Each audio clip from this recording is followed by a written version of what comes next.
El Señor esté con ustedes. Y con tu espíritu. Evangelio de nuestro Señor Jesucristo según San Lucas.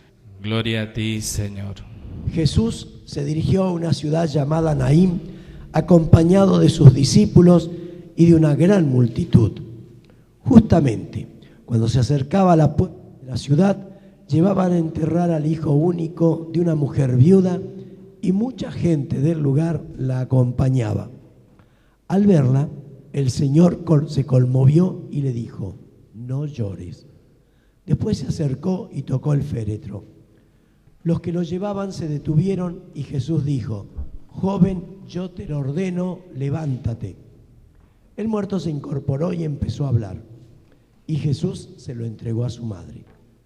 Todos quedaron sobrecogidos de temor y alababan a Dios diciendo: un gran profeta ha aparecido en medio de nosotros y Dios ha visitado a su pueblo. El rumor de lo que Jesús acababa de hacer se difundió por toda la Judea y en toda la región vecina. Palabra del Señor. Gloria a ti, Señor Jesús. Mis queridos hermanos, a través del primer libro de los Reyes, la carta a los Gálatas y el Evangelio según San Lucas, vemos que hay como una especie de paralelismo, pero con conclusiones similares. Vemos que en el Antiguo Testamento el profeta Elías, que iba predicando y anunciando esa conversión permanente que es el mensaje profético, vemos que esta viuda le había dado un alojamiento, lo había recibido en casa. Pero como el hijo estaba enfermo, fue poco a poco avanzando hasta que muere. Y una vez muerto, la mujer se cuestiona: ¿cómo? Yo que te ayudo, yo que trato de tener y proteger a este hombre de Dios, mira lo que me acontece, mira lo que me sucede. Y entonces, esto que aparece en esta viuda es un poco, muchas veces, la tesitura de muchos de nosotros. Porque cuántas veces ustedes también habrán dicho: Padre, yo soy bueno, yo tengo esto, yo tengo lo otro, y mire lo que me pasa. A todos nos sucede. Porque pensamos que cuando nos sucede algo que no es muy beneficioso, pensamos enseguida: castigo. Entonces esta mujer también está diciendo: ¿cómo? Yo estoy haciendo una obra buena y se me castiga perdiendo a mi único o a mi propio hijo. Y entonces vemos que Elías tiene compasión de esta mujer, lo toma al chico muerto, lo lleva a su habitación en el alto y allí hace sus oraciones, etcétera, etcétera, y luego se lo devuelve vivo. Es decir, que acá se quiere cumplir aquello que decía ya todo el Antiguo Testamento: yo soy un Dios de vivos, no un Dios de muertos. Por eso el verdadero cristiano vivirá para siempre.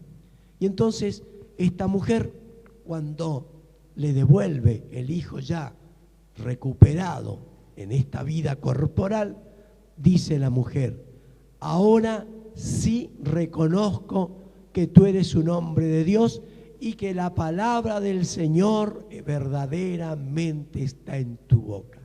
Es decir, el signo ayuda a la comprensión de la verdadera realidad del hombre que está alojando al hombre que es profeta. Esto es muy importante para nosotros, mis queridos hermanos. ¿Por qué? Porque hay un refrán chino que dice así: cuando uno a un tonto le señala la luna con el dedo, el tonto mira el dedo, no la luna. Por eso hay gente, cuando Jesús hace un milagro, se ponen a ver cómo es el milagrito, a ver si en realidad se transformó esta vida en algo mejor, si al hígado se le arregló. No, eso es mirar el dedo. Hay que mirar qué indica ese dedo, que indica la luna. En este caso, el milagro que obra Elías en ese joven le hace descubrir a la mujer de que verdaderamente ese hombre es profeta de Dios y que Dios habla verdaderamente por medio de su boca. Esto es importante para nosotros porque es a través de los detalles donde Jesús y también los profetas fueron anunciando y revelando las cosas de Dios. Por otro lado, el Evangelio tiene un paralelismo. Una viuda, un hijo, y en este caso, en vez de ser profeta, es el mismo Jesús. Y vemos que Jesús iba con sus discípulos, y cuando van a la puerta de esa ciudad, de ese pueblo, acuérdense que eran amuralladas, ven que sale un cortejo fúnebre, llevando en el féretro al hijo único de una madre viuda. ¿Por qué Jesús pone a propósito hijo único, madre viuda? Porque son justamente los protagonistas típicos de los pobres. Según el Antiguo Testamento, ¿quién era pobre? El huérfano, la viuda y el extranjero. No tenían ningún tipo de beneficio, no tenían ningún tipo de protección. Y entonces, aquí justamente en una sociedad como era de aquella época, ¿quién era el hijo? El que hacía de sostén de esa pobre madre. La ancianidad nos llega a todos. Y entonces vemos que la única fuerza de soporte, de protección y de cuidado de esa pobre mujer viuda, se le había muerto. Quedaba totalmente desprotegida. Y por eso cuando quedó más desprotegida, por eso tenía un cortejo bastante abundante. Y entonces vemos que Jesús ve todo esto con las lágrimas y el llorar de la gente y le dice a la madre, Jesús se conmovió y le dijo, no llores. Acuérdense, conmoverse, ¿qué es? Es moverse con el otro. Jesús, al conmoverse, está diciendo, estoy teniendo el mismo movimiento de esa pobre mujer que está llevando su única esperanza a ser sepultado. Y entonces le dice, no llores. ¿Y cuándo se le dice a una persona, no llores? Es porque va a haber una solución. Porque la esperanza se va a hacer patética y se va a hacer presente en esa realidad. Y entonces Jesús se acerca al féretro, lo toma al joven y le dicen, joven, yo te lo ordeno, levántate. Ahí está el Señor de la historia. Joven, yo te lo ordeno. ¿Quién puede dar órdenes? Solamente el que tiene poder y autoridad. Yo te lo ordeno, levántate. Dice que el muerto se incorpora e inmediatamente empezó a hablar. ¿Se imaginan ustedes el soponcio que le tiene que haber dado a la pobre viuda, a la pobre madre, que lo había visto muerto? Y se lo entregan vivo. Y entonces aquí también hay, como en el libro primero de los Reyes, una misma respuesta. Jesús hizo el signo. San Juan siempre va a llamar a los milagros signos. ¿Por qué? Porque no importa tanto qué es lo que hizo, sino qué salto cualitativo en tu fe estás dando. Y vemos que entonces la gente comienza a decir, un gran profeta ha aparecido en medio de nosotros y Dios ha visitado a su pueblo. Es decir, Dios no se olvida, Dios siempre camina con nosotros. Por eso dice que después este rumor, este comentario, se fue difundiendo por toda la Judea y toda la región vecina. Mis queridos hermanos, estos son los milagros que operó Elías, operó Jesús, y gracias a esos testimonios o signos, ellos descubrieron Dios está presente, Dios se hace presente en la realidad de nuestras vidas. Hay que preguntarte, que nos preguntemos cada uno de nosotros, ¿cómo encontré yo a Cristo? ¿Cómo se hizo presente Cristo en mi vida? ¿Cuántas veces en un acontecimiento que la gente considera que es gravísimo, malísimo, perverso, encontraste a Dios? ¿Cuántos de ustedes vuelven a Dios por un percance de familia, por un accidente, por tantas cosas. Porque cuando estamos llenos de salud, plenos, eufóricos de vitalidad, nos olvidamos de Dios. Acuérdense la parábola del hijo pródigo. Papá, dame la herencia, lleno de vida, lleno de juventud. Amigo, cuando a la caja fuerte se le retiró todo el dinerito porque lo malgastó y vino la miseria a su corazón, ¿qué hizo? ¿Cuántos en la casa de mi papito están mucho mejor y yo acá el hijo, muriéndome de hambre? Así nos pasa también. Cuando estamos en la bonanza, nos olvidamos de Dios. Y después, cuando nos toca un momento difícil, volvemos a Dios. Por eso el Señor tiene sus proyectos y el Señor tiene sus caminos. Por eso si ustedes están presentes aquí en este momento, es porque la gracia de Dios actuó en cada uno de ustedes de manera diferente. Algunos actuaron por una predicación. Yo siempre me acuerdo de mi experiencia de 5º año en el Colegio República de Honduras, ahí en Roque Sáenz Peña. Yo tenía un compañero ateo. En ese momento se crea la diócesis de San Roque y Monseñor Di Stéfano va visitando todos los colegios y viene y nos habla 20 minutos. Me acuerdo que hicimos una formación en el Colegio Nacional y él nos habló. Y los que son más viejitos saben la oratoria que tenía Monseñor Di Stéfano. Parecía que estaba leyendo, una maravilla.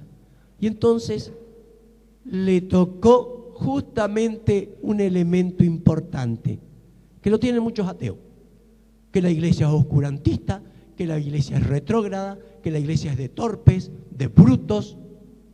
¿Y qué descubrió? Que el obispo que le estaba hablando de bruto no tenía nada, que sí tenía una gran capacidad. Fíjense cómo por un elemento humano se convirtió esa persona. Por eso los caminos del Señor no son nuestros caminos. Él sí tiene el camino para cada uno de nosotros, para que lo encontremos, lo descubramos y lo adoremos. Por eso es el apóstol San Pablo en la carta a los Gálatas que justamente nos va a invitar a que escuchemos la buena noticia de Jesús, su enseñanza.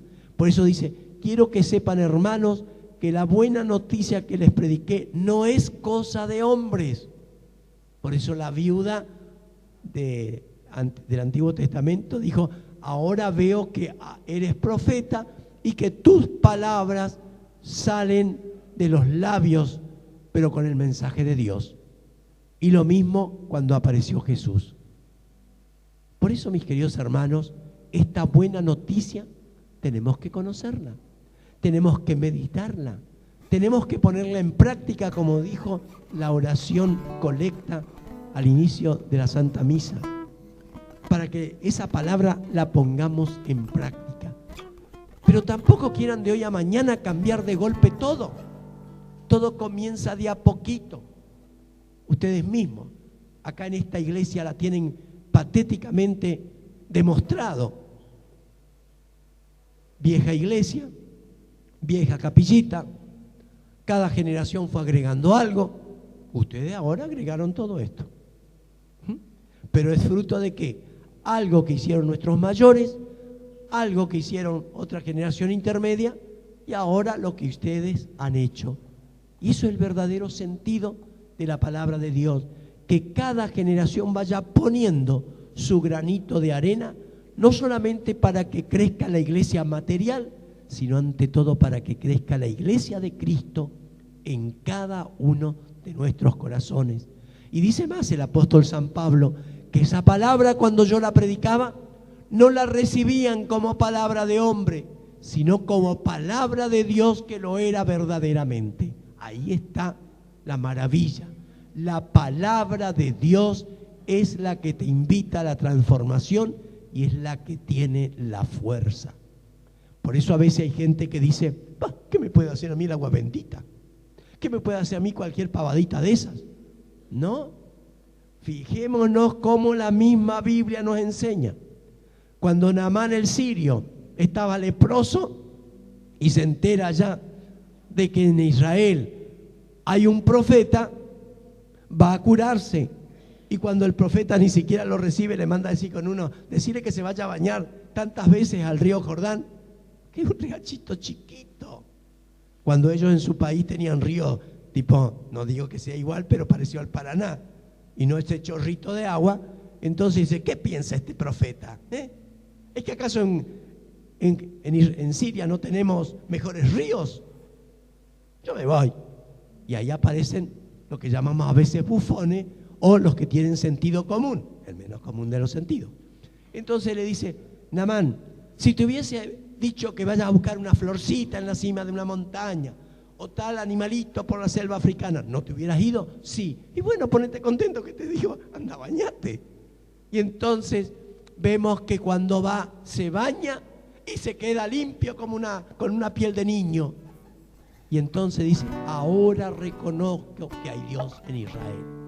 Es decir, lo lleva a la fe. ¿Por qué? Porque no es el agua la que cura, es el poder de la palabra de Dios. Ahí está lo importante, mis queridos hermanos. Por eso el apóstol, para hacerles ver de que lo que vale es la palabra, no la mediocridad, la poca cosa que somos cada uno de nosotros, sino la maravilla de Dios que dice, yo me comporté de esta manera, yo perseguí a los cristianos, yo hice todo esto, pero por revelación, por gracia, he recibido el mensaje. Y hace ver el poder de Dios. Por eso dice, anduve acá en Damasco, luego me fui a Arabia, volví, y a los 3 años fui a visitar a los apóstoles a Jerusalén, y solamente ahí me encontré a Pedro y a Santiago. ¿Se dan cuenta? Por eso, mis queridos hermanos, cada participación eucarística en la cual nosotros luego nos acercamos a recibirlo a Jesús de Eucaristía, pidámosle al Señor, Señor, que a través de los signos que me vas mostrando a lo largo de mi propia existencia humana, me hagas descubrir cuánto me amas, cuánto me quieres, cuán presente estás en mi vida. Y allí entonces, ¿qué diré? Gracias, Señor, porque me amas.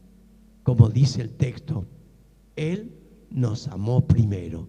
Por eso, mis queridos hermanos, con estos sentimientos sigamos nuestra celebración eucarística y recordemos que el Señor nos quiere a todos de nosotros vivos, vivos, pero no solamente con esta biología de cuerpo, sino vivos en el alma.